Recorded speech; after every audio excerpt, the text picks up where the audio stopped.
Shalom, shalom. Vamos entrando. Você que pode, compartilhe o link lá no grupo para que outros possam entrar. Bom dia a todos.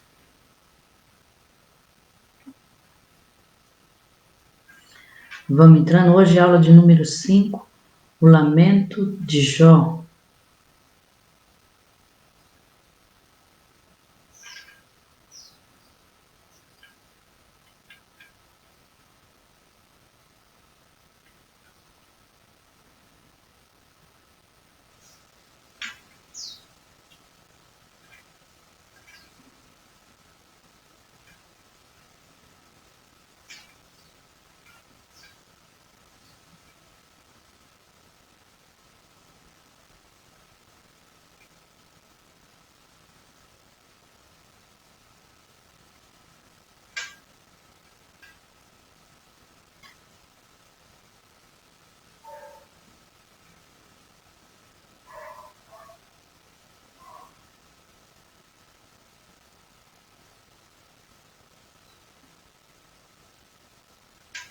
Shalom, Sandra, bom dia.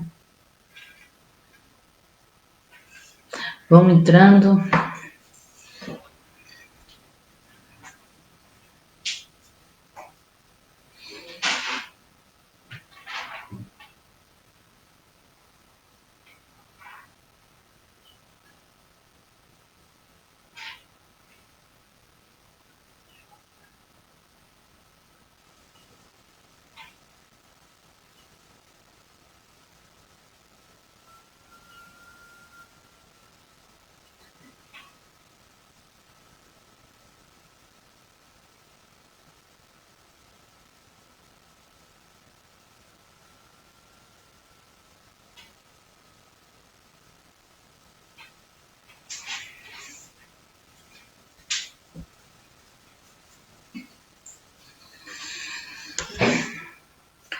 Shalom, Simone, Fran, Mônica, bom dia, bom dia. Vocês estão me ouvindo bem?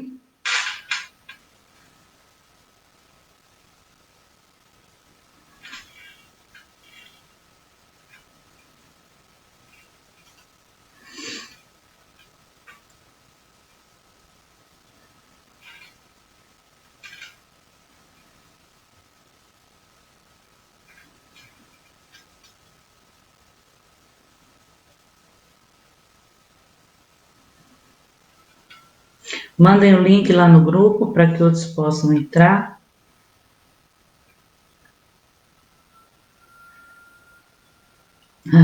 Saudades da aula, verdade.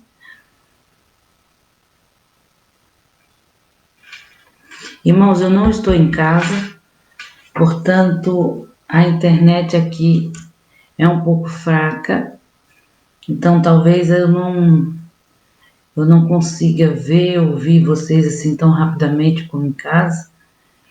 Então, procurem se manifestar aqui no Facebook, para que a gente possa entender o que está acontecendo, caso vocês não me ouçam, caso o vídeo pare ou qualquer coisa parecida, amém? Deus abençoe vocês. Hoje também não estou com minha revista, eu trouxe a revista, eu não trouxe a revista, eu trouxe o computador, lembrei de trazer tudo, caso acontecesse alguma coisa, mas não trouxe a revista, então eu só vou ler o texto da Bíblia, a qual está citado na aula de hoje, que é a aula de número 5, o Lamento de Jó.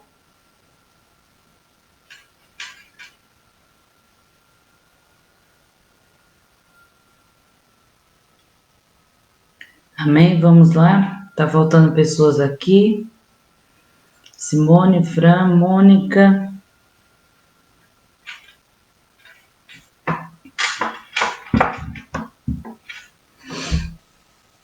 Vamos dar início. Quem mais está aqui? A Maria. Maria, o Marcelo está por aí?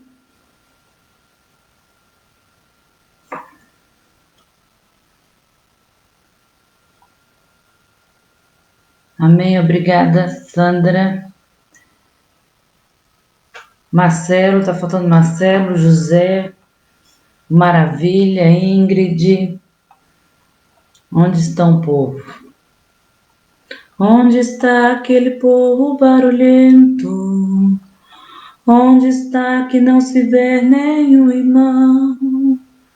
Alguém com voz de lamento vai dizer neste momento: aquele povo foi embora para Sião. Cadê o Zé? Foi embora para Sião? Tá por aí, Maria.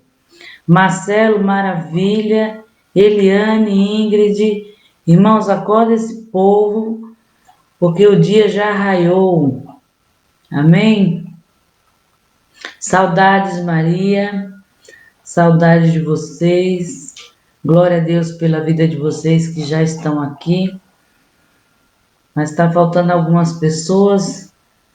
Vão chamando, vão chacoalhando a vida desse povo, vão despertando. Diz que o dia já raiou. Shalom, Adriana. Gabriela Sheif também não estou vendo aqui. Eliane, Ingrid, Márcio, José, Marcelo. Onde está esse povo, gente? Tenho certeza que não foram embora para Sião. Aquele povo foi embora para Sião. Acorda o povo, que eu sei que ainda não é a hora deles ir para Sião. Aleluia, José. Eita mistério na terra. Glória, glória, glória. José está de volta, irmãos. Glória a Deus. E louvado seja o nome do Senhor. Cadê o Marcelo? Jaqueline, Eliane. Vamos lá, gente. A gente não pode querer ir para o céu sozinho, né? E nem se encher de sabedoria sozinho. A Bíblia diz: ide fazer discípulos, né? Então vamos lá fazer discípulos. Glória a Deus pela vida de vocês. Hoje o texto está em Jó, capítulo de número 3. Nós vamos entender o lamento de Jó, lição de número 5. Lembrando a todos vocês que o Júnior tem colocado em PDF todas as aulas. Então, por mais que os vídeos venham estar atrasados, né, as aulas em PDF estão no grupo, com os dias e datas certinhas, que toda semana ele posta lá, né? Louvado seja Deus pela vida dele. E isso tem nos ajudado bastante. Mas os vídeos eu acho fundamental, nós fazemos a aula, seria bom uma aula presencial, muita gente iria perder. Eu não estou vendo a Isabel, irmão. A gente não está fazendo aula presencial para que a Isabel, Ivanilda, né, essas pessoas estejam na aula e eu não estou vendo elas na aula. Então, o que é que eu vou fazer? Eu vou para a igreja e a gente volta às aulas presenciais, né? Amém? Então, a lição de número 5, nós vamos estar lendo Jó capítulo 3, que diz assim: depois disso abriu Jó a boca, amaldiçoou o seu dia, e foi falando e disse: pereça o dia que eu nasci, e a noite que disse foi concebido um homem. Converta-se aquele dia em trevas, e Deus lá de cima não tenha cuidado dele, nem resplandeça sobre ele a luz. Examine-os as trevas, contamine-os as trevas e a sombra da morte. Habitem sobre ele nuvens, negros vapores do dia espantem. A escuridão tome aquela noite, e não goze entre os dias do ano e entre os números dos meses. Que solitária seja aquela noite, suave música não entre nela. Amaldiçoem aqueles que amaldiçoam o dia, que estão prontos para fazer correr o seu pranto.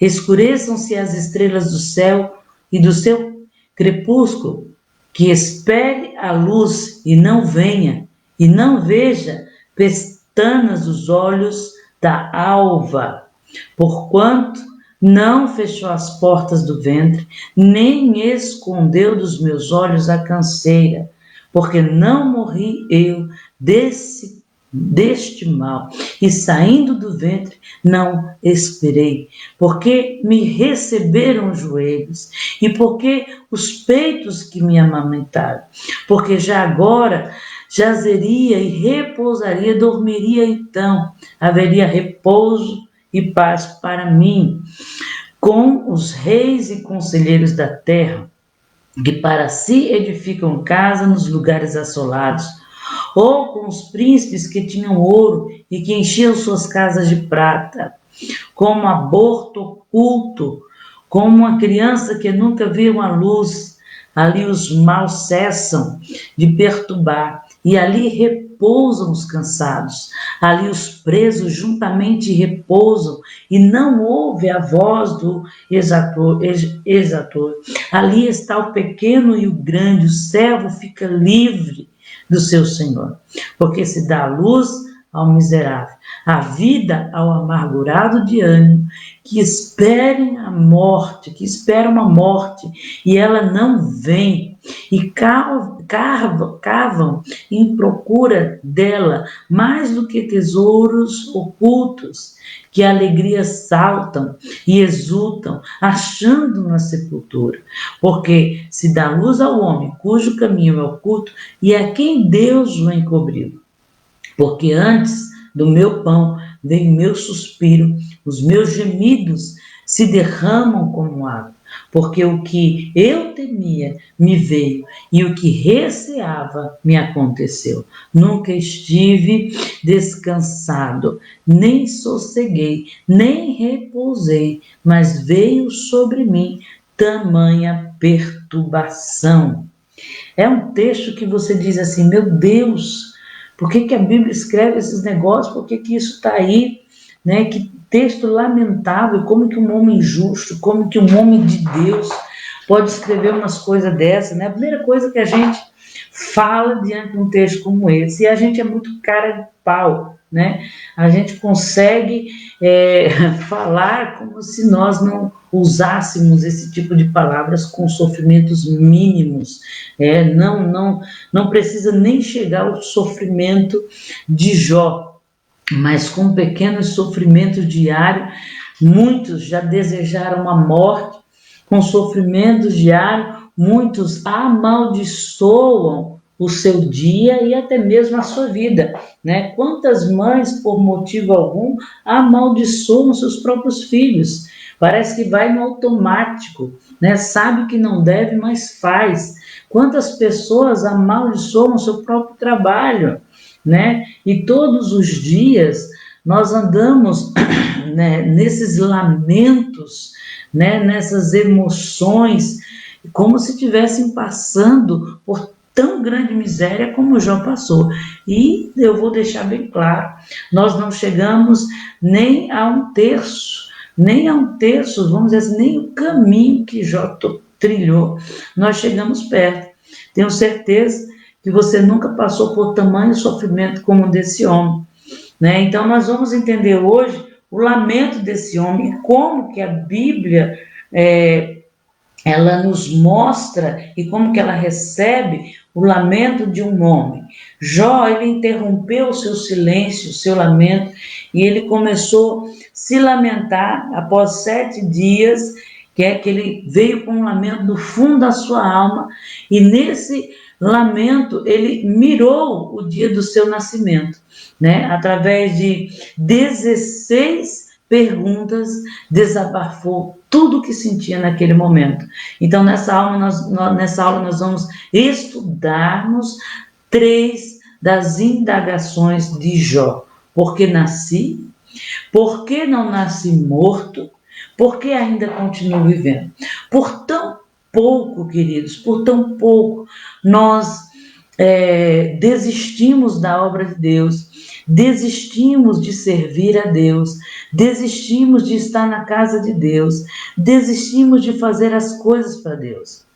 Basta um sentimento, ninguém me ama, ninguém me vê, né? Basta um sentimento de uma dona de casa de achar que o marido não a percebe, né? E logo ela já não tem prazer em sua casa.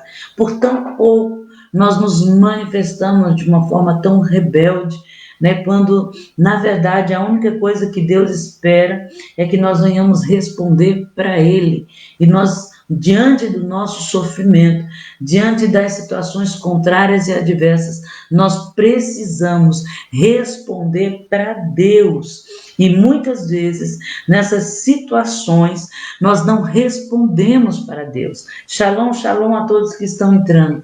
Então, o sofrimento na Bíblia, ele deixa bem claro que é para que o povo se volte para Deus, que é para que o povo responda para Deus em meio ao sofrimento. Irmão, nós conseguimos manipular a Deus até mesmo numa situação de alegria, de louvor e de gratidão. Nós não expressamos para Deus o nosso louvor e a nossa gratidão que deveríamos expressar.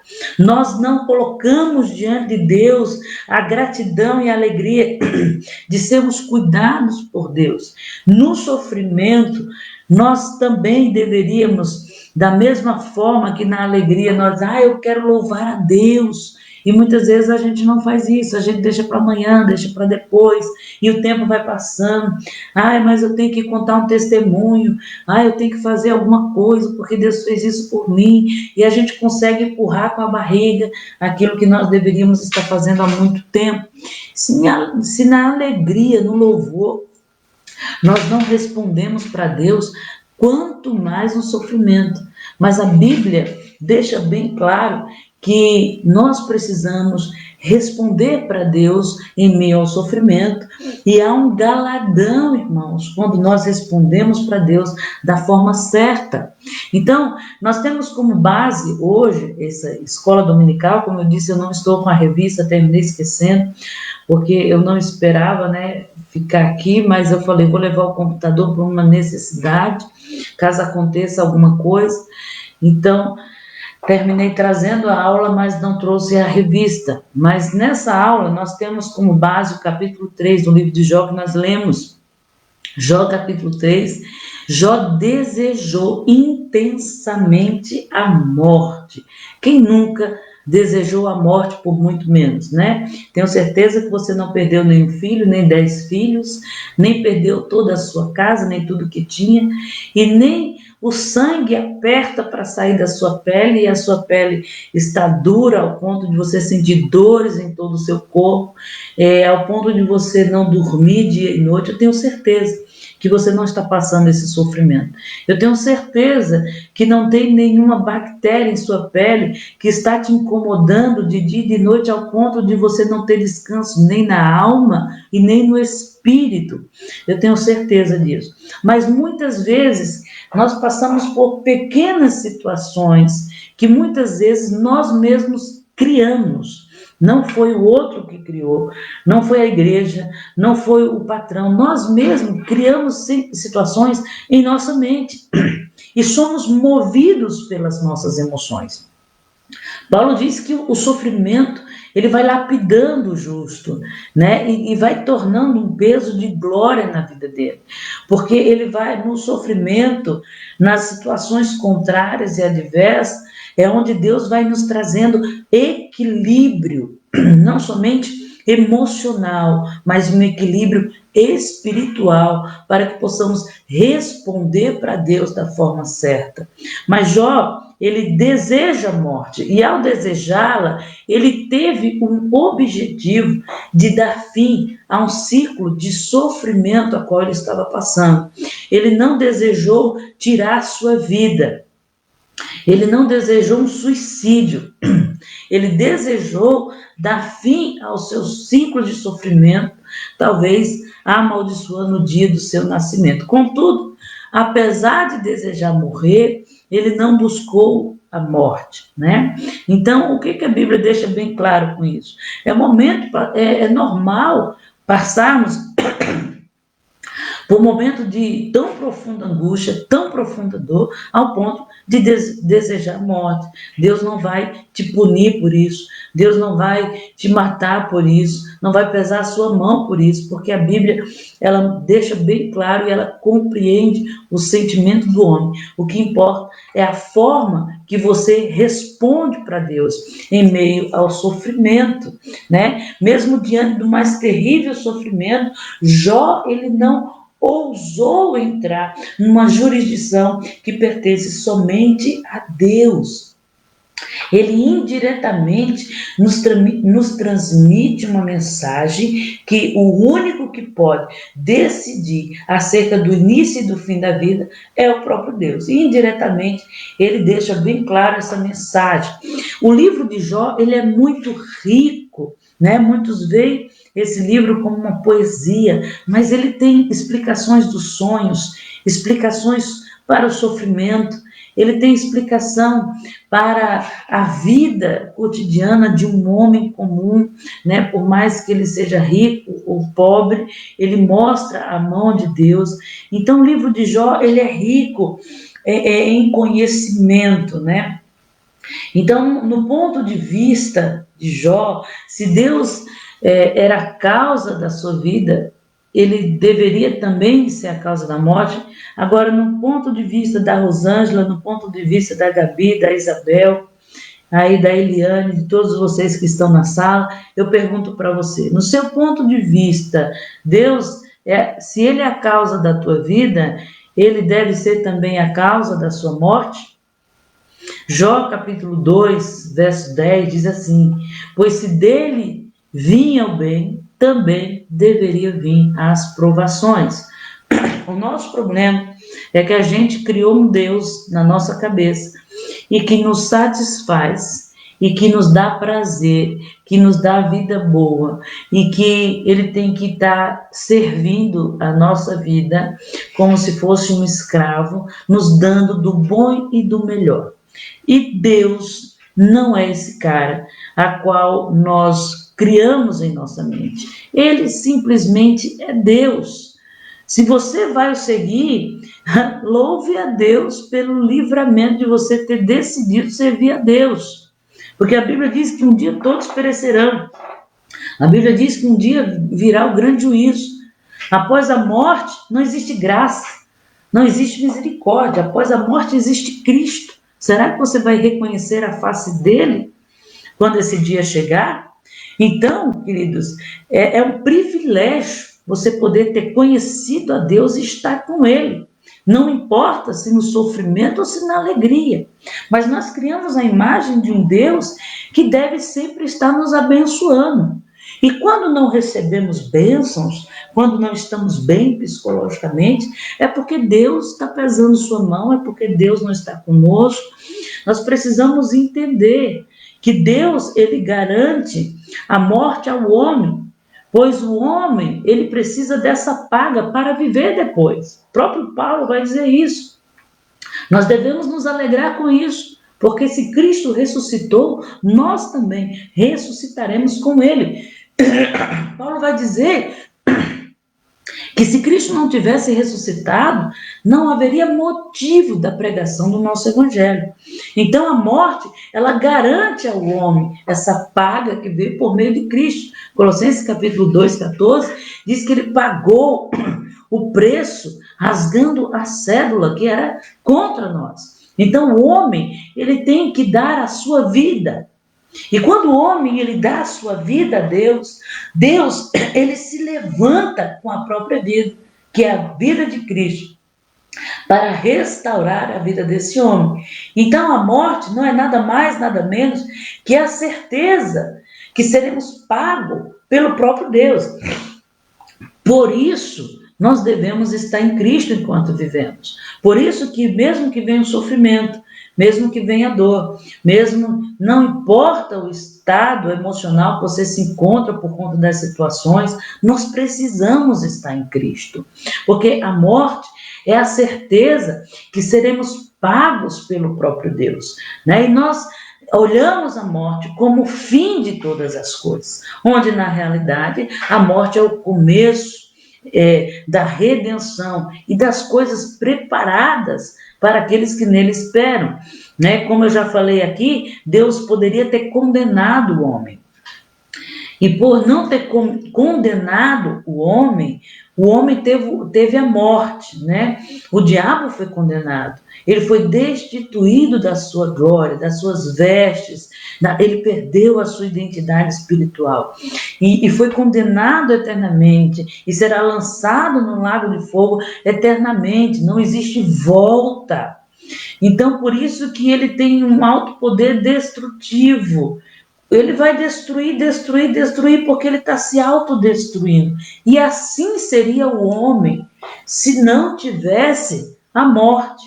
Ele ia se autodestruir, autodestruir o mundo. E o mundo viveria em uma autodestruição constante, onde nós iríamos parar.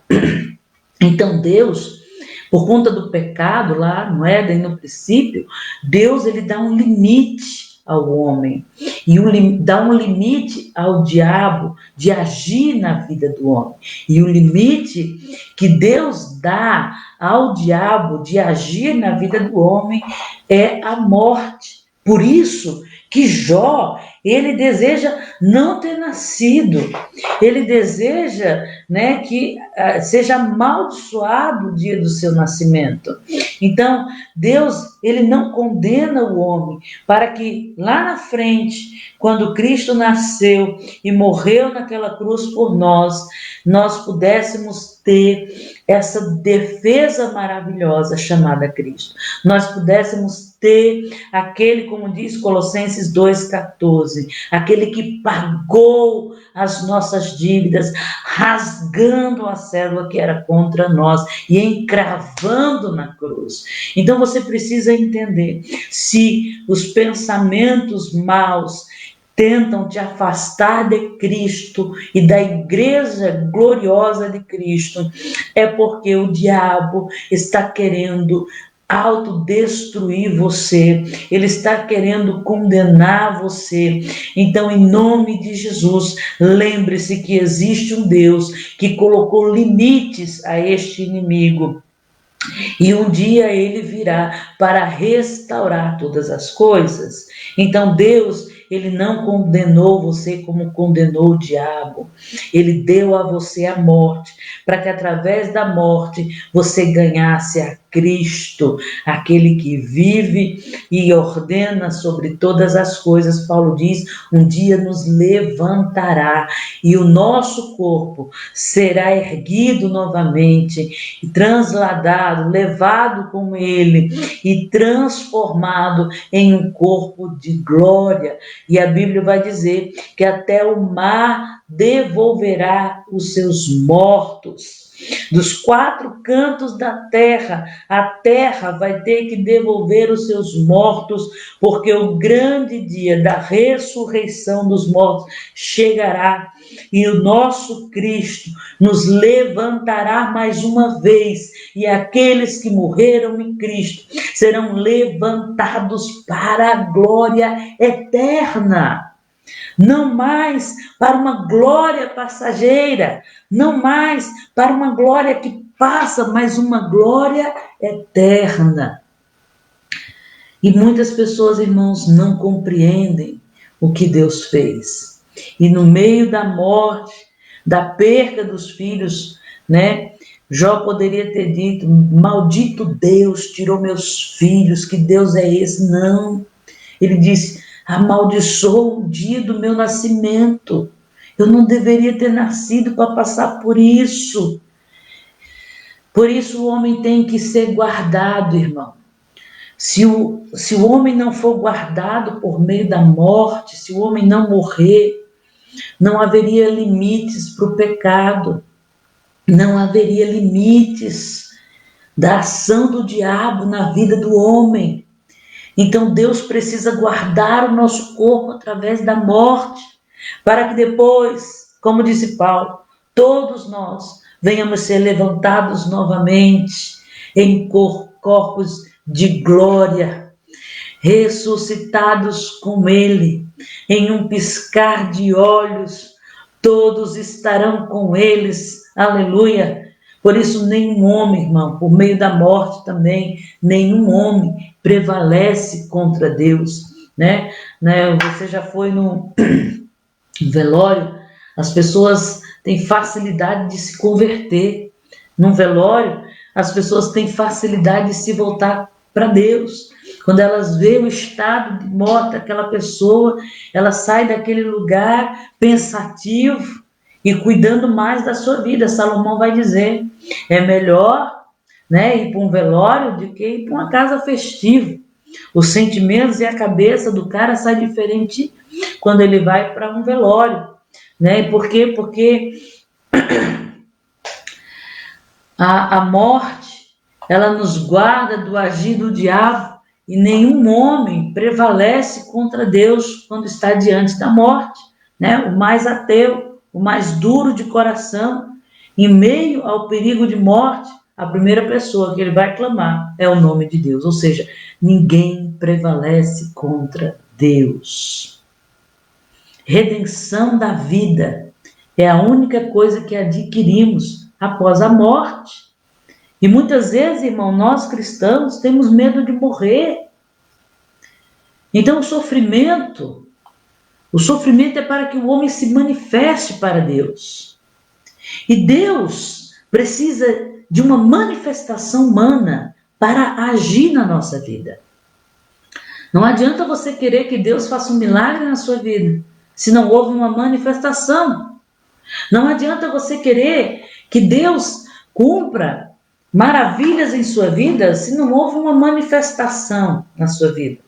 A Bíblia diz, seja fiéis no pouco e no muito eu te colocarei, né? Então, o sofrimento é para que o homem se manifeste para Deus. A Bíblia diz que Israel, eles estavam com Deus, eles estavam sendo abençoados por Deus, eles estavam caminhando e começavam a prosperar, a crescer, e de repente eles caíam em seus pecados, e Deus fazia com que eles entrassem em cativeiro, em sofrimento, e o povo se voltava para Deus. Então, o sofrimento é para que o homem se volte e se manifeste para Deus e responda para Deus, para que Deus manifeste na vida do homem, o homem precisa se voltar para Deus. Muitas vezes a gente vê Israel no pecado de idolatria, no pecado contra Deus. A gente diz, nossa, que povo duro de coração, que povo duro, que povo está lá diante de Deus, Deus falando com eles, e eles voltam ao pecado, eles voltam a cometer as mesmas coisas. Que povo cruel, que povo ruim, duro de coração. Nós não somos diferentes, mas em todo tempo, Israel pecando, Israel caindo, Israel entrando em cativeiro, você vê o povo se voltando para Deus. E por eles responder para Deus, Deus respondeu para aquela nação. Então, muitas vezes no nosso dia a dia, por muito menos, nós não estamos respondendo para Deus. Nós não estamos respondendo para Deus no nosso casamento. Aquela briguinha boba. E nós fazemos questão de colocar o nosso orgulho acima de tudo e de todos. A nossa razão, que nós deixamos a razão de Cristo de lado e colocamos a nossa, e nós começamos a ter razão em tudo. E por ter razão em tudo, nós desprezamos os amigos que sempre nos acolheu e nos amou, não é verdade? E a gente começa a manifestar de uma forma dura de coração, em vez de responder para Deus, em vez de dizer, Senhor, por que isso está acontecendo comigo? O que eu posso fazer para mudar essa situação? Aonde o Senhor vai me usar? Né? Não, a gente vai simplesmente contra tudo o que Deus quer que a gente responda, não somente para Ele, mas também para os homens, porque tem pecados que nós cometemos contra os homens, e nós precisamos, por cometer pecado contra os homens, nós precisamos nos consertar com essas pessoas que nós pecamos contra elas. E depois, com Deus. Por quê? Porque todo pecado é contra Deus. Então nós precisamos nos voltar, nos arrepender. E muitas vezes no nosso dia a dia, por coisas tão pequenas, nós não estamos nos voltando para Deus. Não estamos respondendo para Deus. Aí eu pergunto para você, se você tivesse passado pelo sofrimento que Jó passou, será que você responderia para Deus da forma que este homem respondeu, ao ponto de, em um dia, Deus devolver tudo para você? Se nós respondêssemos para Deus em meio ao sofrimento, em meio às provas do nosso dia a dia, eu tenho certeza que Deus nos devolveria tudo em dobro e se manifestaria. Por quê? Porque você está se manifestando diante de Deus. O problema é que nós não estamos nos manifestando para Deus. Nós estamos nos manifestando contra Deus por pequenas coisas, né? Não precisa ser grandes coisas. Então, o primeiro lamento de Jó é: por que nasci? Quantas pessoas já nos perguntaram isso? Por que nasci? Jó capítulo 3, verso do 1 ao 10. Trata a respeito do primeiro questionamento de Jó, o porquê que ele nasceu. Jó, ele ficou solitário, humilhado, silente de sofrimento e dores. Aí eu pergunto para você, às vezes você manda uma mensagem, vamos lá, para o pastor, o amigo da igreja, aí ele não responde, aí você já se sente solitário. Às vezes, as pessoas estão sempre em volta de você, mas naquele dia em que elas não estão em volta, porque elas estão com outras coisas, você se sente solitário. Aí você vai agir em um direito seu de autodestruição, de passar por cima daqueles que tanto amou você. E Jó, ele ficou solitário, ficou humilhado, silente do sofrimento e dores, e em nenhum momento se voltou contra ninguém. Seu sofrimento maior era o sentimento de abandono de Deus. Após prantear por 7 dias, como eu já falei para o nosso amigo aqui na escola, nas redes sociais aqui da escola dominical, Jó, ele não ficou em jejum, tá? Não podemos associar textos a outros contextos que são totalmente diferentes. Quando nós estudamos, né, o hebraico, nós estudamos pela a raiz do verbo. Então, através da raiz do verbo, nós estudamos todo o contexto da palavra. E no texto de Jó, nessa parte em que ele fica 7 dias em silêncio, não se encontra nada referente a jejum. Então, não posso assimilar um contexto a outro contexto, né? Totalmente diferente. Um contexto a um texto totalmente diferente. Então, Jó, literalmente, ele ficou em silêncio. É normal da cultura deles ficarem 7 dias de luto, no máximo 30, dependendo da pessoa. No caso de Moisés, Israel ficou 30 dias de luto. É uma ordenança bíblica que as pessoas não podem passar mais que 30 dias, vamos dizer, remoendo o luto. Por quê? Porque o luto, ele causa um vazio. E nesse vazio ele traz um vácuo muito grande para a alma do homem, que pode autodestruir o homem interior. Então Deus, ele coloca limite na palavra dele a respeito do luto. 7 dias, né? Ou 30 dias, né? Vamos dizer assim, falando de pranteando mesmo. E há um costume no meio desse povo em que eles ficavam em silêncio quando entravam numa casa enlutada, no caso, os amigos de Jó, e eles não podem falar a não ser que o dono da casa fale alguma coisa. E a partir do que o dono da casa falasse, aí eles entravam falando de acordo com o que ele falava. Por isso que o próprio Deus não condena os amigos de Jó, mas pede para Jó fazer um sacrifício para eles, né? Porque o próprio Jó, vamos dizer assim, puxou o assunto e começou os seus lamentos. Então, após prantear 7 dias com seus amigos, ele quebra esse silêncio. É diferente do nosso país, da nossa cultura. Nós chegamos até no Facebook mesmo, as pessoas colocam luto, a gente já vai colocando lá, lamentos, meus sentimentos, meu isso, meu aquilo. Você entra numa casa de luto, a pessoa está chorando, a pessoa está angustiada, aí vem você, já passei por isso.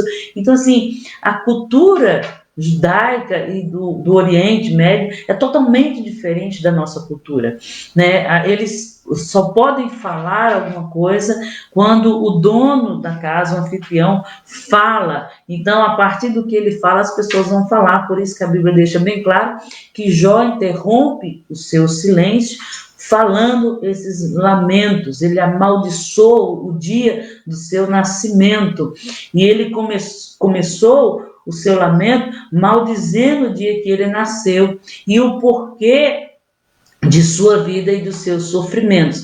As palavras de Jó denunciavam o seu desespero. Isso está em Jó 3, que diz assim: pereça o dia em que eu nasci e a noite em que eu disse, foi concebido um homem. Note-se, porém, que em tudo isso, Jó não blasfemou contra Deus. Ele estava querendo pôr um fim no seu sofrimento. Então, irmãos, não critique alguém que está passando por um sofrimento profundo. Aquele irmão não tem Deus. Aquele irmão não conhece a graça, o amor de Deus. Conhece, querido. E a Bíblia também reconhece a dor dele. Você que não está reconhecendo a dor do teu irmão, né? Mas também não podemos nos entregar ao lamento ao ponto de ficarmos um vazio e esse vazio provocar um vácuo profundo aonde Deus não está. Então, note, porém, que em tudo isso que aconteceu com Jó, Jó não blasfema contra Deus. Seu lamento era uma expressão de dor. Uma expressão de dor e desolação, mas não uma expressão de ira contra Deus. Então Deus, ele compreende nossos sentimentos, irmão. Não pense que Deus é um juiz doido, não. Ele é um juiz amável, a Bíblia diz. Ele é um pai querido. Ele compreende os seus sentimentos. Mas nós precisamos responder para ele, não culpando as coisas, né? Não culpando esse Deus das coisas que nos sobrevêm, mas respondendo para ele em meio ao sofrimento. Sempre é melhor para o crente levar ao Senhor em oração suas dúvidas, seus sentimentos mais sinceros. Por isso que Jesus vai dizer, tranca a porta do teu quarto e em silêncio fala com o Pai, que em secreto ele te responde, né? Por quê? Porque nós precisamos levar a Deus os nossos sentimentos mais profundos e sinceros. Nunca é errado que nós venhamos levar a Deus as nossas aflições e angústias, não é errado. Senhor, eu estou triste, Pai, eu estou angustiado, sabe, eu estou irado com fulano, tira essa ira de mim, eu estou perdendo o controle.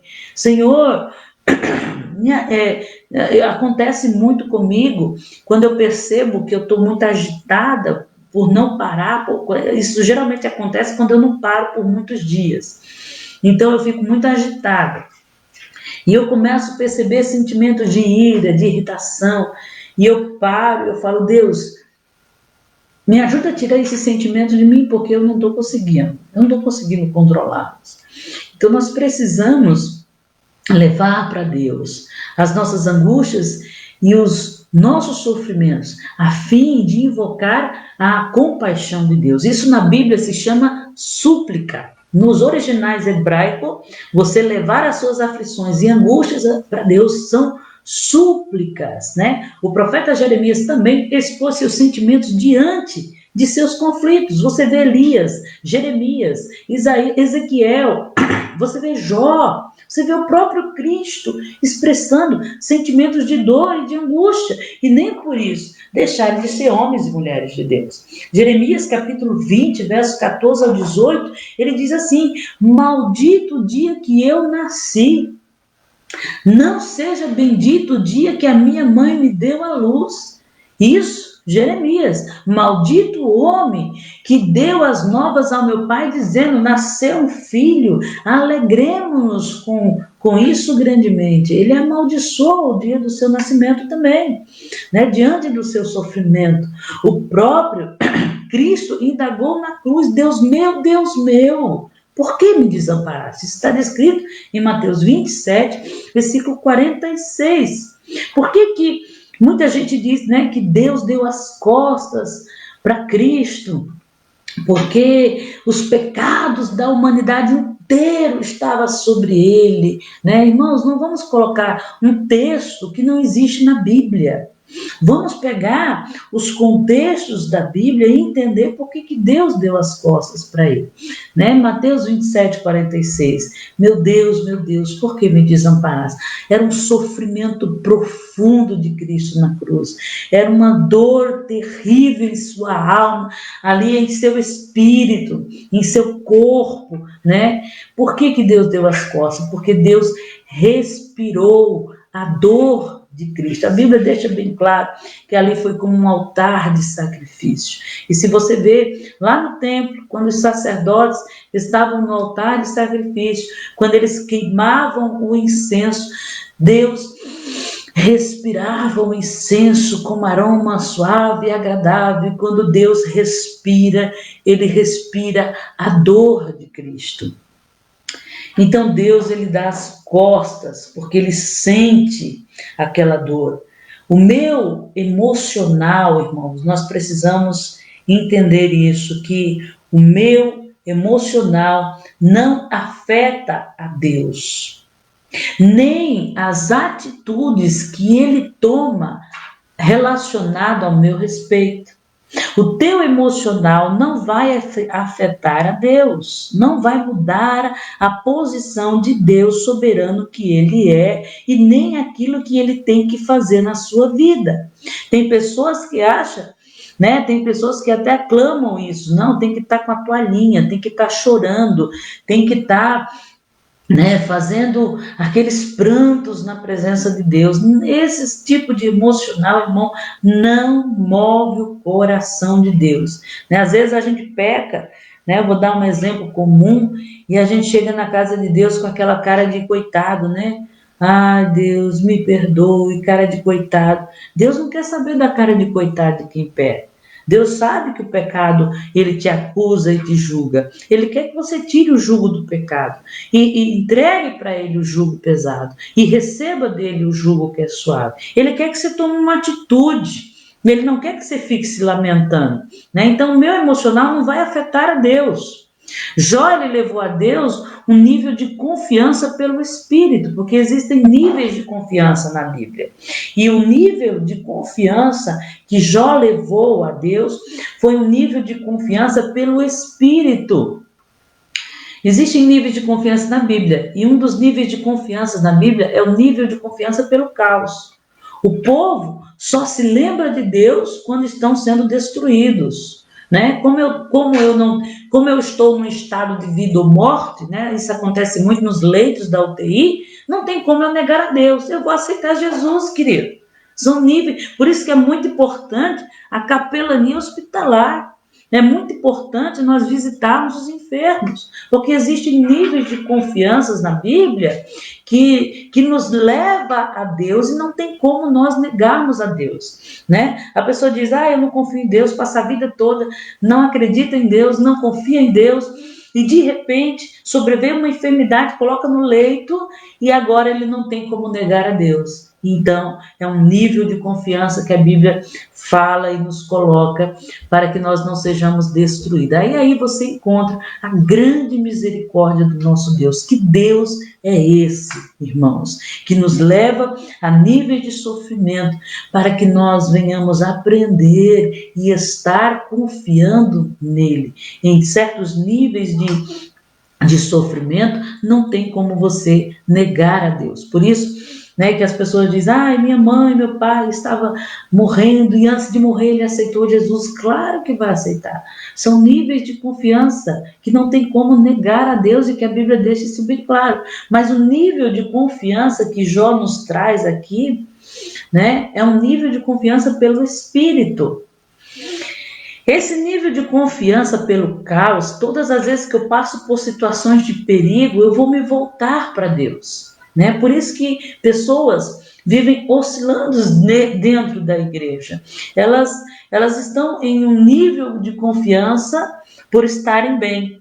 Então, quando sobrevêm as tentações, quando sobrevém o caos, então ela cai e no meio daquele, ela começa, perdão, irmãs, ela começa a crescer, ela começa a ganhar bem, ela começa a conquistar e ela vai esquecendo de Deus, porque a bênção também nos leva a esquecer de Deus, viu? Eu conheço pessoas que se desviaram por conta da bênção que receberam. Eu conheço pessoas que deixaram a casa do Senhor porque já conseguiram o que queriam no nível financeiro. Então, quando nós estamos sem muitas preocupações, é normal a gente esquecer de Deus, viu? E isso acontece muito. Então, é necessário vir o caos para que haja um nível de confiança na presença de Deus. Então, o perigo, ele sempre vai nos devolver para Deus. O perigo sempre vai nos arrastar para Deus. Por isso que eu falo com toda a autoridade, que o Covid, Deus age em sua soberania, né? Arrastando para Ele aqueles que são seus o máximo que Ele puder. E Deus vai agir no meio do sofrimento, Deus age até no meio do pecado do homem, irmão. Nada pega Deus de surpresa. Mas o nível de confiança que Jó nos traz aqui é um nível de confiança espiritual. Lá no início, quando as coisas começaram a decair em sua vida, ele disse: nu eu saí do ventre, nu eu voltarei. Bendito seja o nome do Senhor. Ele me deu, ele tomou. Bendito seja o nome do Senhor. Então Jó sabia quem ele tinha, quem ele era em Deus e quem estava com ele, quem tinha dado e quem tinha tirado. Para Jó não importava, o que importava é que ele continuava sendo Deus. Jó também falou que em lugar da memória viesse o esquecimento. O Márcio está perguntando: pastora, penso que a pessoa foi ruim a vida toda com a família. Vai saber se essa pessoa foi salva. Não podemos julgar, né? Não podemos julgar, porque só Deus pode falar àqueles que foram salvos. Só Deus conhece o íntimo do coração do homem. Tem pessoas que fazem caridade a rodo, que fazem tão bem para o marido que faz mal, né?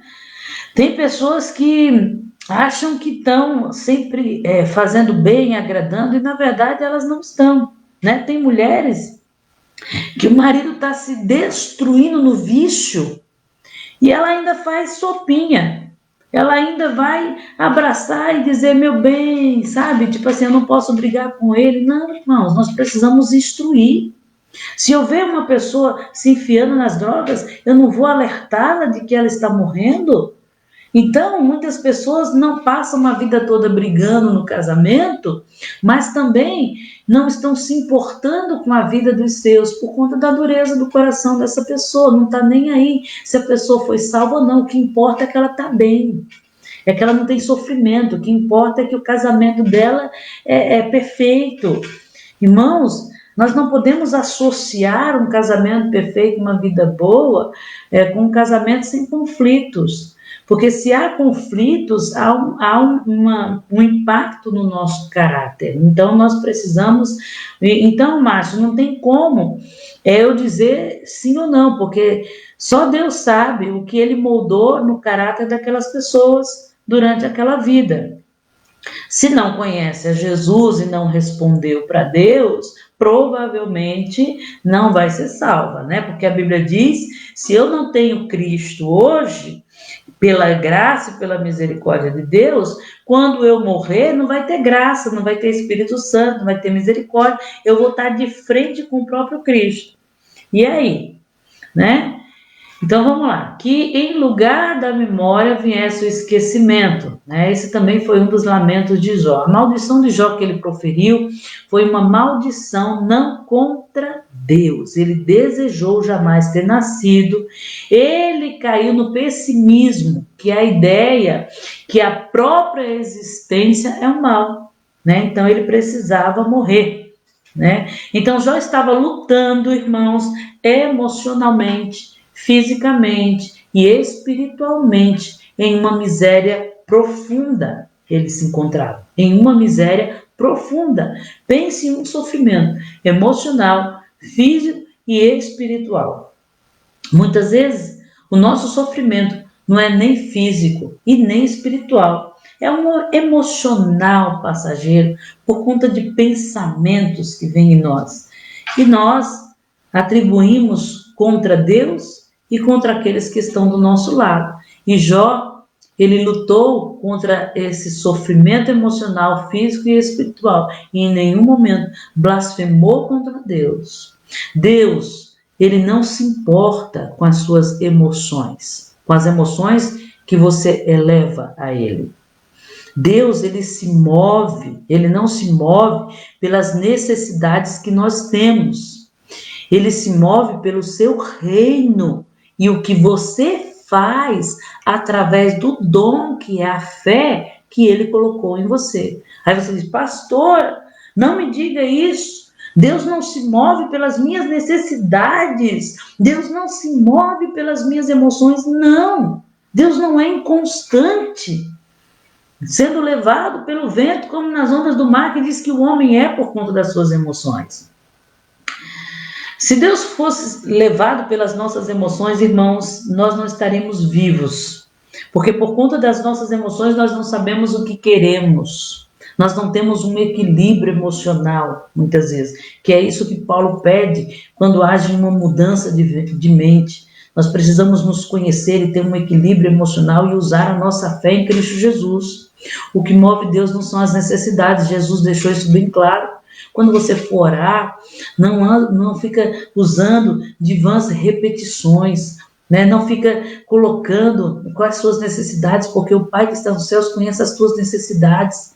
Ele conhece o que tu deve comer, o que tu não deve. Ele cuida da erva do campo que vai ser levada ao fogo. Ele alimenta os pássaros, quanto mais a vós. Mas, irmãos, usa a fé. Ele diz isso, usa a fé para conhecer a Deus. Essa é a nossa maior oração, aquilo que nós mais devemos fazer diante de Deus. Usar a fé para conhecer a Deus e para nos autoconhecer diante dele. A Simone está perguntando, pastora, sobre a pergunta do Márcio, a senhora me respondeu essa semana uma coisa que possa importar para a aula. Que a pessoa que às vezes sofre na velhice porque está colhendo os frutos que plantou. Sim, é verdade. Mas não se confunda com salvação. Isso é uma realidade. Muitas vezes nós estamos debaixo de situações até mesmo de acusação, situações de perseguição, situações de desemprego, situações de divórcio, por conta de coisas que nós plantamos, tá? Então nós vamos colher, né? A Bíblia diz que tem pecados que geram a morte, o divórcio gera a morte de um casamento, né? Mas se há um conserto, se este homem ou essa mulher se volta para Deus, não há pecado que o sangue de Jesus não cubra. Amém? O Márcio está falando que esta aula vem de encontro com ele desde a infância. Glória a Deus, Márcio, pela sua vida e pelo seu testemunho. Então Deus, ele não vai se importar com as nossas emoções, nem com as nossas necessidades. Primeiro porque ele conhece todas as nossas necessidades, o próprio Cristo falou isso.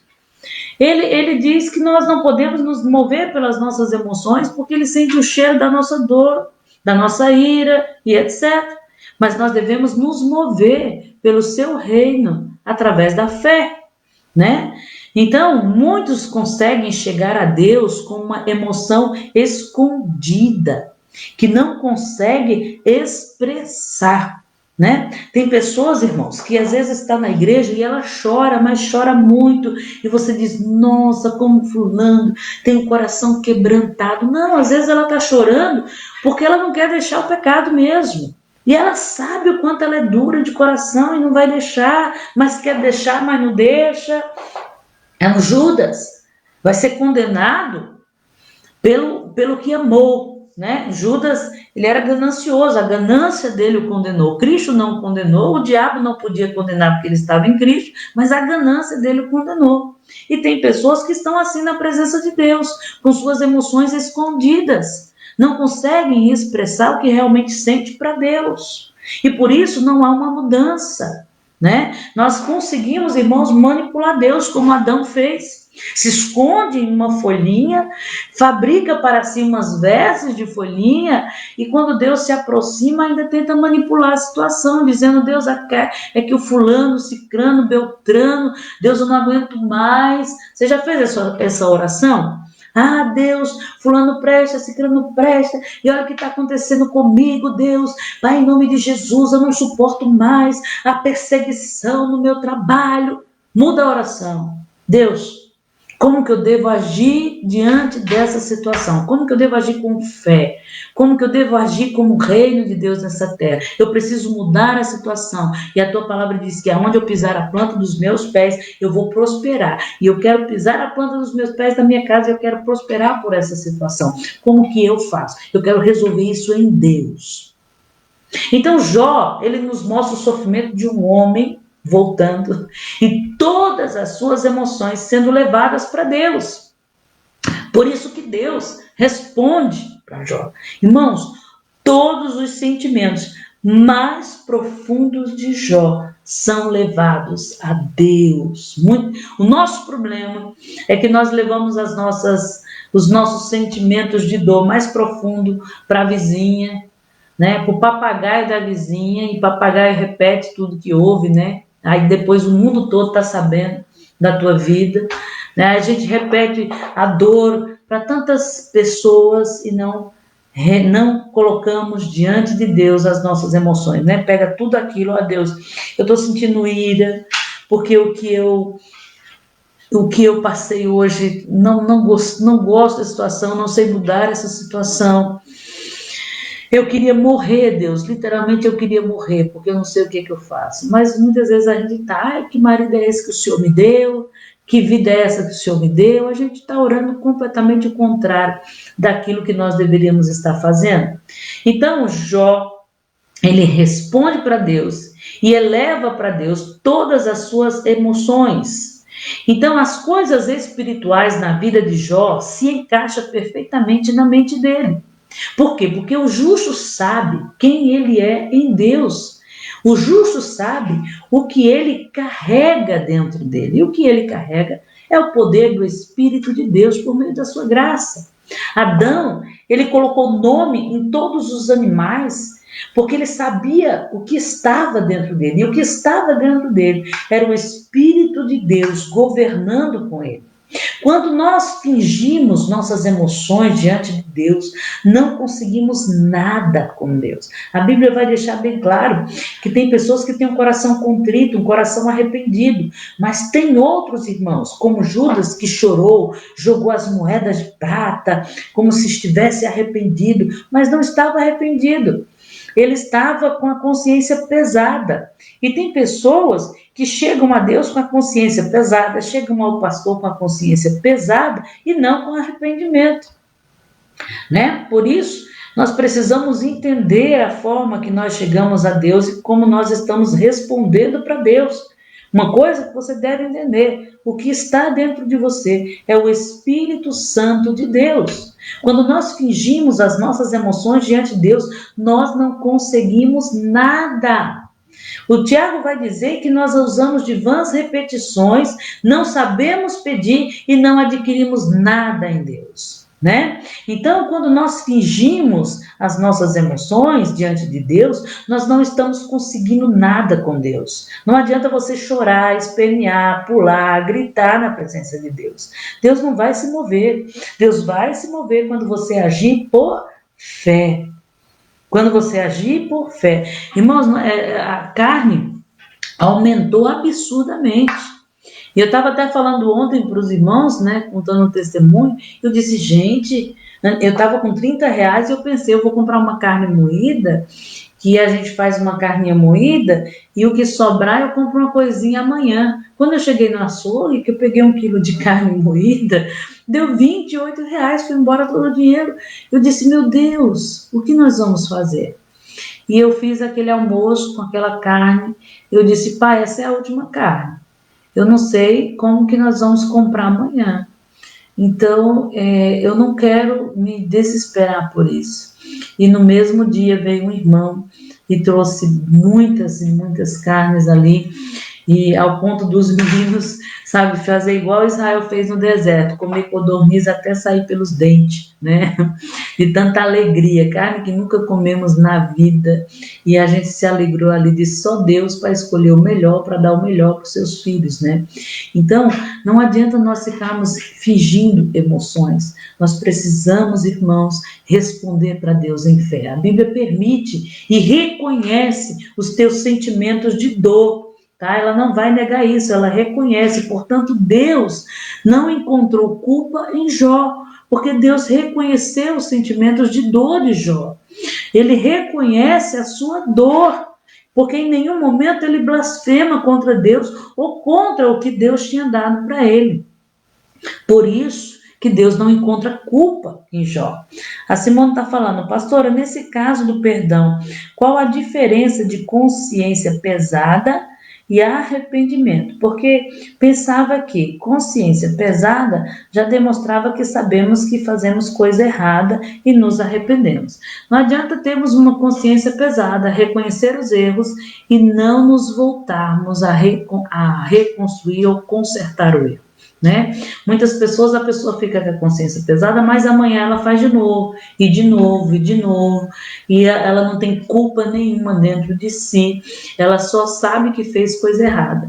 Mas uma pessoa arrependida, ela vai procurar o máximo, por mais que ela venha errar, mas ela vai procurar o máximo não cometer aquele mesmo erro. A Simone está perguntando, já identifiquei. Pastora, nesse caso do perdão, qual a diferença? Eu não estou conseguindo ver a pergunta completa, Simone. Deus sente o cheiro das nossas obras. Ele sente o cheiro daquilo que nós fazemos diante dele. E ele se manifesta não pelo nosso emocional, porque o nosso emocional é o resgate que o Espírito Santo faz no homem, fazendo do homem uma nova criatura e colocando no homem a imagem e semelhança de Cristo.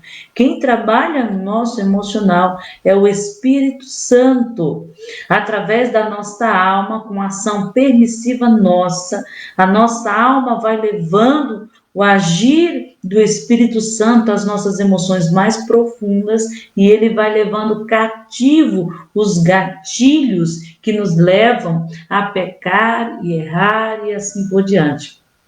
Então Deus, ele não se manifesta na sua vida por conta das suas emoções. Então não adianta você ficar tremendo no culto, me Deus, Deus, Deus, Deus, né? Ele não vai se mover por isso. Ele vai se mover pelas tuas obras. A Bíblia diz que existem registros de obras. Você pode ver lá Mardoqueu, né? Ele estava sendo condenado à morte, os seus inimigos estavam prontos para colocar ele numa forca, e o rei mandou buscar o livro dos registros. E quando começou a ler o livro dos registros, viu que Mardoqueu tinha feito uma ação que livrou a vida do rei, e o rei disse, alguém recompensou Mardoqueu por isso? Tragam este homem e vamos recompensá-lo. Então existe um livro dos registros, né? Aonde Deus vai agir e se manifestar pelas nossas obras. Por isso que é tão importante o dízimo, as ofertas, porque como que Deus vai manifestar numa vida financeira se não existe ação de fé na vida financeira? Então, por isso as emoções de Jó não foi contadas diante de Deus. Por mais que esse homem desejasse a morte, as emoções dele não foi contada diante de Deus. Por isso, o Espírito, nesse momento, nesse nível emocional que Jó chegou, de colocar todas as suas emoções diante de Deus, né? Colocando diante de Deus. Por isso, Jó, ele coloca essas emoções diante de Deus e o Espírito de Deus vem e aquieta a nossa alma. Por isso que Davi vai dizer, aquieta minha alma, né, diante da presença do Senhor, né? A nossa alma precisa se calar um pouco para que Deus responda. Quando o Espírito aquieta a nossa alma, então nós encontramos obediência, Vou repetir. Quando o Espírito de Deus aquieta a nossa alma, nós encontramos obediência. Lembrando que, embora sendo filho, Cristo, ele aprendeu, estou lendo Hebreus, capítulo 5, versículo 8 e 9. Olha o que o sofrimento trouxe a Cristo. Embora sendo filho, ele aprendeu a obedecer por meio daquilo que sofreu. Agora eu vou repetir de novo para você. Quando o Espírito vem e aquieta a tua alma, a tua emoção, você encontra obediência a Deus. Aí Hebreus 5:8 vai dizer: embora sendo filho, ele aprendeu a obedecer por meio daquilo que sofreu. Então, o sofrimento é para que eu e você responda para Deus. E responda para Deus. Quando nós respondemos, nós encontramos obediência. Ele aprendeu a obedecer por aquilo que sofreu. Aí eu pergunto para você: o que você tem sofrido? Se você não tem encontrado muito sofrimento na tua vida, eu tenho certeza que você não tem encontrado muita obediência, né? Uma vez aperfeiçoado, tornou-se a fonte de eterna salvação para todos aqueles que lhe obedecem. Por isso que Cristo é o caminho, porque ele andou literalmente nos caminhos eternos em obediência. O seu sofrimento o levou a um aperfeiçoamento.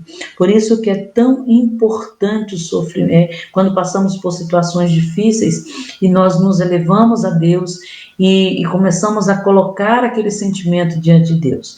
Eu me lembro que uma vez eu fui colocar meus sentimentos diante de Deus, culpando tudo e todos. Aí Deus falou assim: olha, fulano é fraco, cicrano não me conhece ainda. Agora você leia Gálatas 5, capítulo 18 em diante, versículo 18 em diante. E quando eu comecei a ler as obras da carne, eu disse: Senhor, mas eu não tenho isso, eu não tenho aquilo. E ele começou a falar para mim: vai procurar no dicionário o significado de cada uma dessas obras da carne e depois você vem falar comigo. Eu entendi, irmãos, que o errado não era Cicrano, Beltrano, nem mesmo a minha casa. O errado era eu mesmo. Então eu encontrei obediência, eu decidi obedecer a Deus. E quando eu decidi, as coisas começaram a fluir diante daquela situação. Então nós precisamos entender que tem situações que estão nos levando a um conserto em nossas vidas, né? Há outro lamento de Jó que, em vez da ordem, viesse o caos. Converta-se aquele dia em trevas. Deus lá de cima não tenha cuidado dele, nem resplandeça sobre ele a luz. Contamine-as as trevas e a sombra da morte. Habite sobre eles nuvens, negros vapores. A escuridão tome aquela noite e não se goze entre dias do ano e não entre no número dos meses. Que solitária seja aquela noite, suave música não entre nela. Amaldiçoe-na aqueles que amaldiçoam o dia, que estão prontos para fazer correr o seu pranto. Escureçam-se as estrelas do seu crepúsculo e espere a luz e não venha, e não veja as pestanas dos olhos a alva, porquanto não fechou as portas do ventre, nem escondeu dos meus olhos a canseira.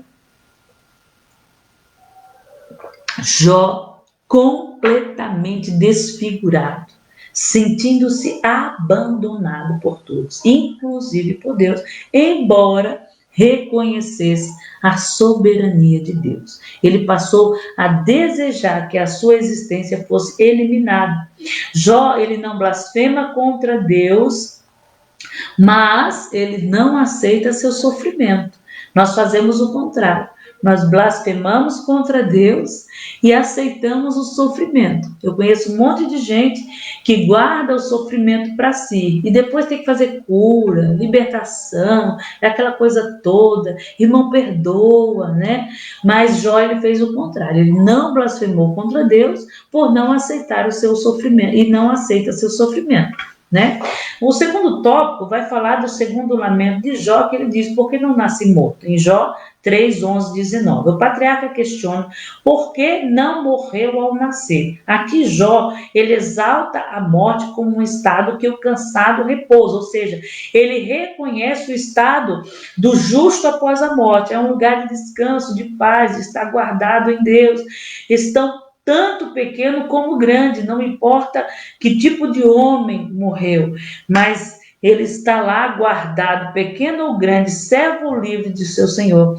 Ele está guardado naquela morte para descansar em paz. Então Jó, ele deseja esse descanso, né? Que a Bíblia promete um descanso na morte, né? Um descanso de paz. Então ele está desejando a morte de um justo, e ele sabe que ele é justo, então ele deseja isso para ele. Porque não morri ao nascer, e não pereci quando saí do ventre, porque não houve joelhos para me receberem, os seios para me amamentarem. Agora eu bem poderia estar deitado em paz e encontrado repouso. Jó 3:11. Essas palavras de Jó mostram que ele reclamava por descanso de todo aquele sofrimento, porque era a única maneira dele ficar livre daquela perturbação, daquela tribulação. Lembrando que no começo que nós lemos aqui, Jó, ele não dormia de dia e de noite com a dor e a perturbação. Em seu lamento, Jó observava a morte como um repouso, porque a Bíblia deixa bem claro que a morte do justo é um repouso de paz, queridos, né? E muita gente aí com medo da morte, como se fosse o fim de tudo. Não, Deus está te guardando dos teus maiores inimigos, né? Então, ele desejou a morte como um repouso, como um descanso daquele sofrimento, algo que nivela a todos os homens indistintamente, independentemente de sua riqueza ou posição social. A expressão de Jó pode dar a entender que a morte seria um estado de inconsciência, um sono profundo, uma suspensão da existência, já que o patriarca fala de um repouso, né? A Bíblia vai dizer que aqueles que estão em Cristo Jesus, eles dormem, mas não é dormir literalmente, de quando você está cansado no seu trabalho, quando você está angustiado, com dor de cabeça, aí você diz, eu vou deitar um soninho. Aí quando você deita aquele soninho, aquele cansaço passa, aquela dor de cabeça vai embora, o seu corpo está descansado. Então é isso que a Bíblia fala de descanso. Não é que a pessoa está lá dormindo, né? Vai dormir, quando ela acordar vai ficar de surpresa. Meu Deus, o que está acontecendo? Né? Não é assim não, queridos. A Bíblia, quando fala que a morte é o descanso do justo, está falando dessa situação. Pense você, com a dor de cabeça, cansado do trabalho, corpo todo dolorido, aí você diz, eu vou tirar um cochilo para descansar. E quando você acorda revigorado, né? Então, essa é a expressão. A expressão de Jó pode dar a entender que a morte seria um estado de inconsciência, de sono.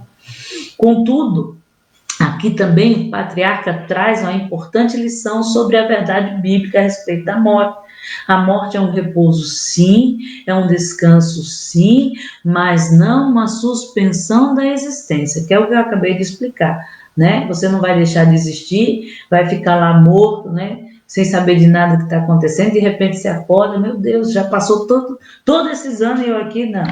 A Bíblia, quando se retrata a morte, está dizendo, pense, você está com dor de cabeça, com o corpo dolorido, você vai deitar e descansar e aquilo vai passar. Né? O patriarca, ele deseja a morte, porque ele será o fim desse sofrimento. Como se não bastasse isso, o patriarca afirma, ao ser achada a morte, a alegria e a exultação dos santos. Né? O patriarca, ele deseja a morte, mas pede a quem de direito pode dar. Né? Elias fez isso, né? E tantos outros, como Jeremias, fez isso. Ele não vai tirar a vida, ele não vai tentar se matar, ele vai falar com aquele que tem direito. Né? A único que é poderoso, o Senhor exclusivo da humanidade. Esta é a mais expressão, que é mais uma expressão que revela que o verdadeiro e sincero servo de Deus, mesmo queixoso, mesmo, né, angustiado, prima pela excelência da vida, né? No subtópico 2 diz livre das tribulações, né? Jó 3:16-9, ou como aborto oculto não existiria, quem nunca desejou isso? Como crianças que nunca viram uma luz, ali os maus cessam de perturbar, e ali repousam os cansados, ali os presos juntamente repousam e não ouvem a voz do seu exaustor, ali está o pequeno, o grande, o servo fica livre do seu Senhor. Veja a intensidade desse lamento de Jó. No versículo 16, ele diz como um aborto oculto, ou seja, um aborto espontâneo, como uma criança que não viu a luz. Esse era o desejo dele. Aqui Jó, ele deseja não ter nascido, né? Que sua mãe tivesse feito um aborto espontâneo, né? Um feto que nunca viu a luz do dia. Aborto oculto tem o mesmo sentido de aborto espontâneo. Assim é traduzido em Salmos 58, verso 8, é traduzido assim: como a lesma se derrete, assim se vá cada um deles, como um aborto numa mulher que nunca viu o sol. É bom enfatizar que em nenhum momento Jó faz uma apologia ao aborto criminoso, né, mas usa o sentido metafórico do descanso do sofrimento. No lugar de ter sido abortado, ele nasceu e foi lançado ao mundo de tribulação. É isso que ele está falando. O raciocínio é simples: para os que morreram, cessaram suas angústias e as tribulações da vida presente. E era isso que ele queria, que cessasse. E é o que muitos psiquiatras dizem com aqueles que se suicidam. A única coisa que eles querem é cessar o seu sofrimento, né? Então, nenhum sofrimento deve ser descartado ou jogado fora, né? Merece um pouco de atenção, sim, tá? Mas a morte, ela não precisa ser o fim e nem é o fim de ninguém. Jesus morreu, ele ressuscitou para que todos os que nele crêem possam ter a vida eterna, como disse Paulo, seremos transladados juntamente com ele. Em um piscar de olhos teremos nossos corpos transformados. Aleluia! Então isso é uma realidade para todo cristão.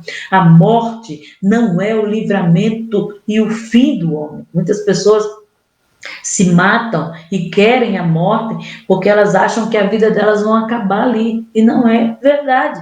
A morte, ela é o limite que Deus coloca diante do tentador. Eu já falei isso aqui. Se não existisse a morte, o diabo trabalharia eternamente na vida de um homem. Então a misericórdia de Deus colocou ele em um tempo para que o homem morresse rapidamente, né? Para que o homem morresse rapidamente, sim, porque antes de Noé o homem vivia 900 anos. Aí a Bíblia diz que no dilúvio Deus olhou para os homens, eles estavam cometendo pecados absurdos, ao ponto de ter gigantes e homens de renome na terra, de invocarem demônios, sacrifícios de crianças, e estavam se matando. Então Deus encurta a vida do homem, ou seja, a vida do homem vai para 170 dias, e depois o Salmo 90:10 vai dizer que a duração da vida do homem chega a ser 70 anos.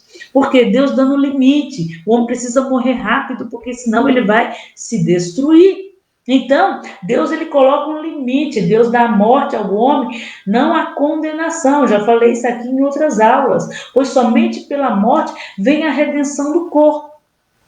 E muitas pessoas não aceitam, né?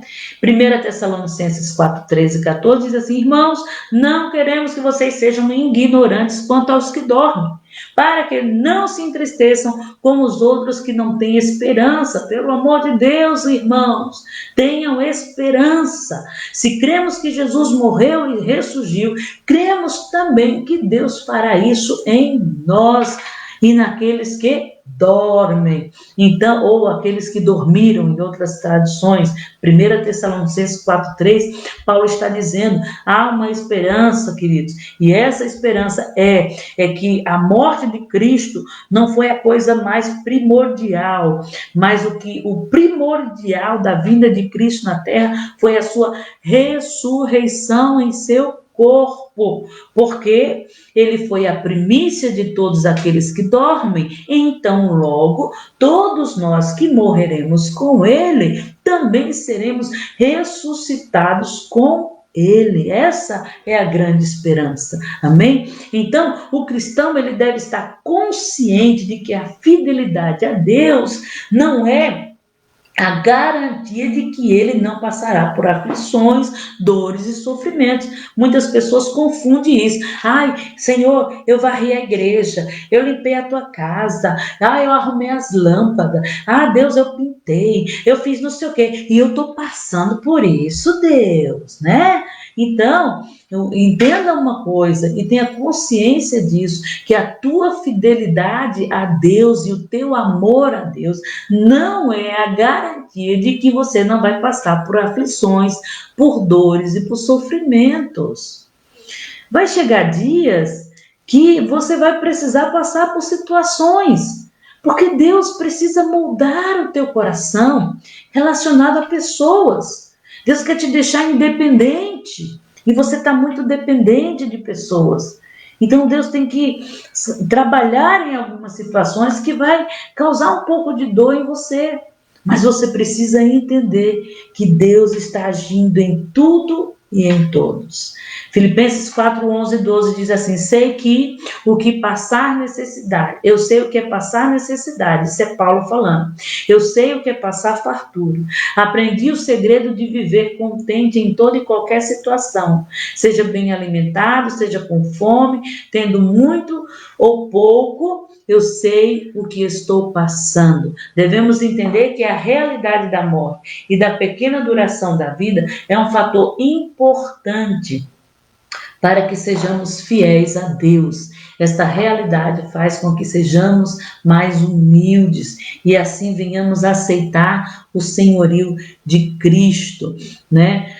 Às vezes por tão pouco, eu queria, vamos lá para o MAPS, a missão em janeiro, eu queria tanto ir para a missão em janeiro, e eu não vou. Talvez, irmãos, Deus está te ensinando e te preparando para outra coisa, né? E muitas vezes nós não queremos aceitar nem o bem nem o mal que vem de Deus, né? Esta compreensão de morte que Jó nos traz faz-nos vigorosos e ativos à obediência a Deus, porque, irmãos, se não existisse a morte, nenhum homem temeria a Deus, né? O homem viveria, a Deus dará, né? Em João 16:33 diz assim: pois sem ânimo não poderemos vencer o mal. Então não é por outro motivo que Jesus recomenda que nós venhamos ter bom ânimo em todas as coisas, venhamos aprender a reagir, irmãos, aprenda a reagir a todas as situações, tendo bom ânimo, né? Porque se não tiver bom ânimo, Jesus vai dizer em João 16:33, nós não vamos poder vencer o mal. O desânimo, irmãos, e as reclamações do nosso interior é uma grande cilada do adversário, pois se paramos na vida espiritual, certamente retrocederemos e talvez, se não vigiarmos, podemos perder até a nossa salvação. Vem uma pergunta de Jó: vale a pena viver? Em Jó 3:20, o patriarca faz a seguinte indagação: por que se dá a luz ao miserável e vida aos amargurados de ânimo? Numa situação a qual Jó se encontrava, valia a pena viver? Depende, irmãos, de como a pessoa vive e para que ela vive. Veja a situação do apóstolo Paulo, que sofreu as perdas por conta do evangelho. E ele deixou bem claro: vale a pena esse sofrimento. Sofrei comigo este sofrimento. E eu faço das palavras de Paulo as minhas palavras. Vale a pena sofrer pelo evangelho. Sede participantes comigo, irmãos, do mesmo sofrimento, né? Filipenses 1, do 20 ao 21 diz assim: apesar de tudo isso, ele disse, com toda a confiança, Cristo será tanto agora como sempre engrandecido no meu corpo, seja pela vida, seja pela morte, porque para mim o viver é Cristo e o morrer é lucro. Então, irmãos, que o meu sofrimento seja para engrandecer o nome de Deus. A pessoa ela deve ter consciência que a vida não é dada meramente para a felicidade. Essa vida não foi dada para você viver em uma novelinha da Globo, né, em uma satisfação pessoal, em uma luxúria do teu interior, mas para que possamos servir e honrar a Deus. O valor e o significado da vida não se baseia no que nós sentimos, você precisa guardar isso. Não se baseia no que você sente, mas naquilo que ninguém pode tomar de você, que é o amor de Deus em Cristo Jesus por nós. Se você só ama a Deus pelo que Ele te dá, me desculpa, você é um interesseiro. Se você ama o pastor da tua igreja só pelo que ele pode fazer por você, me desculpa, você é um interesseiro. Se você só responde bem para os seus amigos porque eles te fazem bem, vamos colocar esposo e esposa, se você só trata bem o teu esposo, se você só trata a sua esposa bem porque ela te trata bem, você é um interesseiro. Você não é aquele que ama, porque você tem o amor de Deus. E Paulo vai dizer que o único dom que prevalece eternamente é o amor. Então nós precisamos colocar isso dentro de nós, pararmos de sermos os interesseiros, né? E amar a esse Deus de verdade. Não pense que, porque Deus realmente nos ama, Ele sempre impedirá o nosso sofrimento. Não é porque eu amo meus filhos que eu vou impedir o sofrimento dele. Eu aprendi uma coisa: nós precisamos deixar as pessoas errar, né? Porque quando elas errarem, elas vão entender aonde elas precisam se consertar, né? Então não pense que Deus realmente nos ama e Ele sempre vai impedir o sofrimento, porque Deus não é o teu guarda-costa, né? Que vai estar na tua frente te defendendo de tudo e todos. Não, Ele é Deus, tá? O amor de Deus não pode ser medido ou limitado pela intensidade do nosso sofrimento. Romanos 8, 38 a 39 vai dizer: ensina-nos que nada pode nos separar do amor de Deus, nem a morte, nem a vida, nem anjos, nem demônios, nem principados, nada vai nos separar desse amor. A Eliane está perguntando: pastora Ingrid, pastora Ingrid, eu tenho uma dúvida. A pessoa que tem uma promessa dada por Deus, ela morre antes de ser cumprida? É por isso que muitos que estão dentro da igreja vão ser lançados no fogo, Ingrid. Porque Deus tem um destino para ela, Deus tem uma promessa e ela tem coisas a cumprir em Deus. Se ela não alcançou, é porque ela não respondeu para Deus. Então, se ela morreu e não alcançou a promessa, é porque ela não respondeu para Deus. E isso é infeliz. Amém? Podemos viver sem o favor de Deus? Jó volta a indagar: por que se dar a luz ao homem cujo caminho é oculto e quem Deus encobriu? Jó 3:23.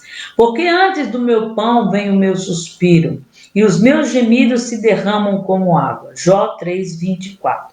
Em sua queixa, Jó não entendia porque Deus ocultara todo o seu sofrimento e para que ele estava sofrendo tanto, ou para que ele estava sofrendo tanto. Engraçado que é uma pergunta que nós deveríamos fazer para Deus: por que e para que, né, nós estamos passando por isso? Deus, por que que eu não fui?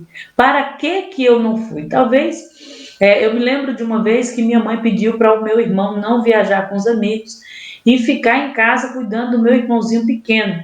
O meu irmão, ele foi, não sei, não lembro exatamente se era uma viagem, ou era jogar bola, era sair com os amigos. Eu sei que ele saiu e não olhou o irmão mais novo, e ele foi atropelado por uma moto, né? E minha mãe, eu me lembro que ela falou: Clelinho, olha o seu irmão, né? E ele terminou não olhando e ele foi atropelado por uma moto. Pelo menos essa é a memória que eu tenho, porque eu era muito criança na época. Então, para que e por que ele não deveria ir? Porque ele precisava livrar o seu irmão daquela situação, né? Então nós precisamos entender que nada da vida de um filho de Deus é por um acaso. Tudo tem um porquê e um para quê. ter servido a Deus fielmente havia levado Jó a um estado de miséria. Essa era a sua indagação. Por que então Deus o tinha feito existir? Porque Deus havia decidido ter um servo chamado Jó. Este é o questionamento que Jó faz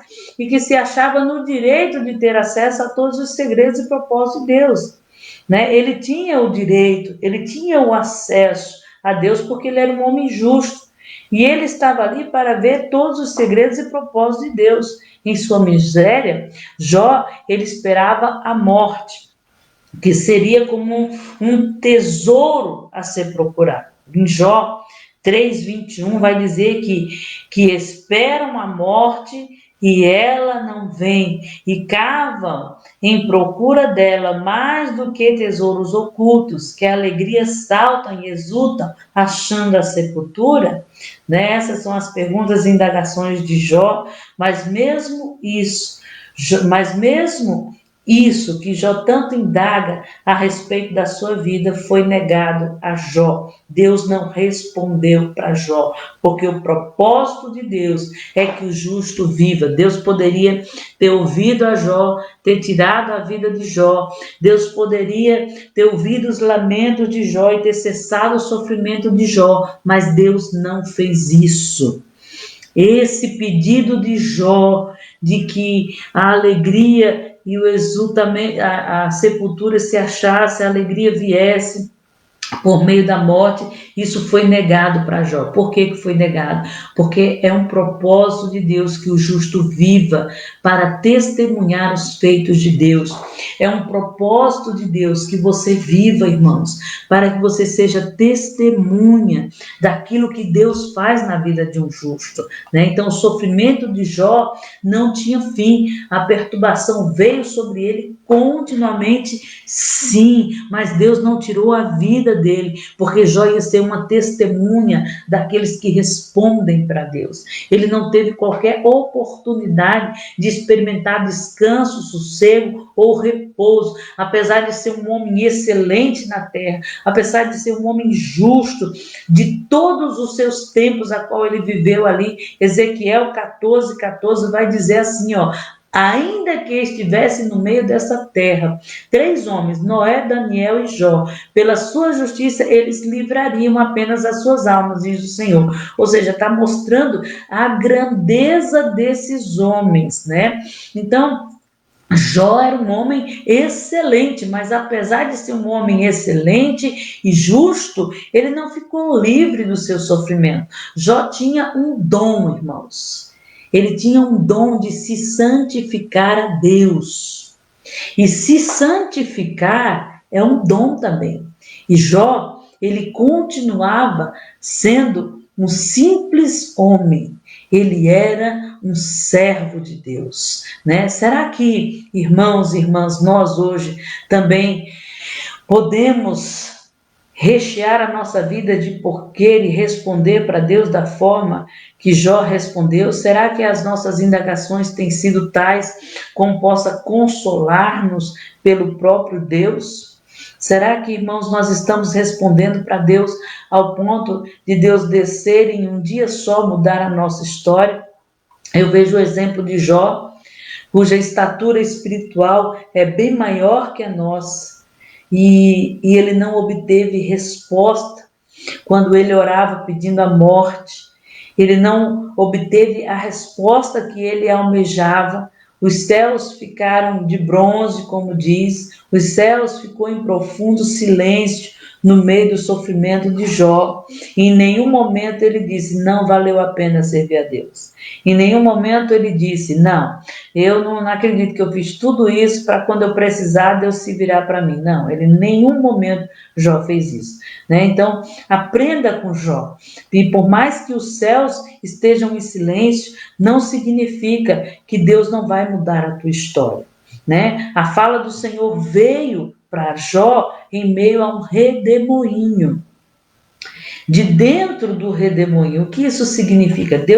Quando Deus se manifesta para responder para Jó, ele se manifesta dentro de um redemoinho. E o que isso significa? Significa que Deus estava com Jó em meio àquela tribulação. Deus estava com Jó em meio àquele sofrimento, participando do seu sofrimento. A forte ventania que veio em forma de um funil, de uma espiral, né, de um furacão, estava elevando o espírito de Jó, depurando seus medos em relação ao futuro dele mesmo. Né? Então Jó estava ficando amargurado com as interpretações dos seus amigos, daqueles homens, com o silêncio de Deus, e no seu desespero ele constitui Deus como seu advogado, né? Então era como se Deus dissesse para Jó: Jó, eu estou no meio dos teus tormentos, eu estou no meio dos teus sofrimentos. O fato mais interessante é que no meio de um redemoinho, no meio de um furacão, é o lugar mais de paz que se encontra. Hoje sabemos que no olhinho de um furacão, no centro das tensões que formam o fenômeno do redemoinho, existe um silêncio total. Ou seja, irmãos, tem momentos que para a gente ouvir Deus, nós precisamos estar em silêncio, tá? Pois no meio da devastação existe um lugar oposto, um lugar de paz. E foi nesse lugar onde Deus colocou Jó, na maioria das vezes, no meio do redemoinho, onde se encontra a maior graça de Deus. No meio de um sofrimento é onde encontramos os maiores milagres de Deus. A cura imediata vem, irmãos, quando nós entendemos que Deus está conosco naquela enfermidade. Além da sua dor atroz, Jó precisou lidar com o silêncio de Deus. Nós também precisamos aprender a lidar com o silêncio de Deus, sabendo que Ele está no meio do redemoinho, Ele está no meio do nosso sofrimento. Passaremos por dificuldades ao longo da vida, mas estamos passando com Deus. Jó não apenas fez perguntas, mas também fez queixas. Ele levantou os céus, 34 queixas diante de Deus.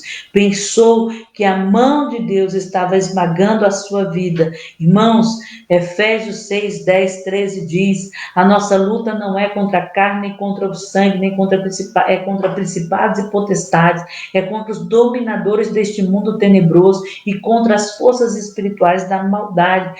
Esses inimigos, irmãos, sim, são perigosos, são violentos, são malignos, eles não descansam, eles não tiram férias, estão sempre buscando uma oportunidade para nos atacar, para nos ferir.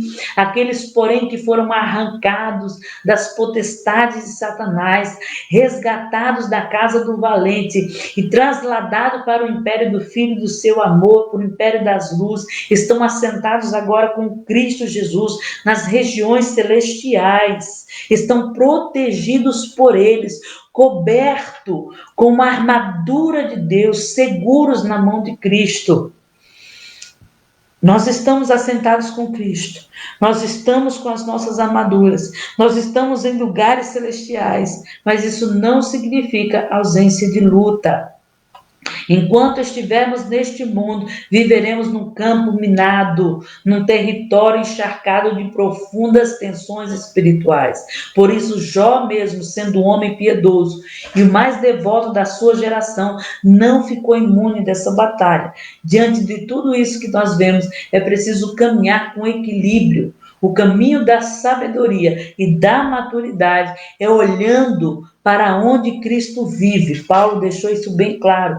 Nós devemos olhar para o alto, para o socorro. Colossenses 3, 1, do 1 ao 4, de onde vem o meu socorro? O socorro da minha angústia, o meu socorro vem do Senhor. Satanás causou todo esse sofrimento a Jó. Satanás causou toda sofrimento e destruição na vida de Jó, e o seu propósito era macular o caráter santo de Deus através da destruição de Jó. O que, porém, ele conseguiu com isso? Ele conseguiu não apenas colocar Jó mais perto de Deus, mas fazer dele um homem mais quebrantado e mais fiel a Deus.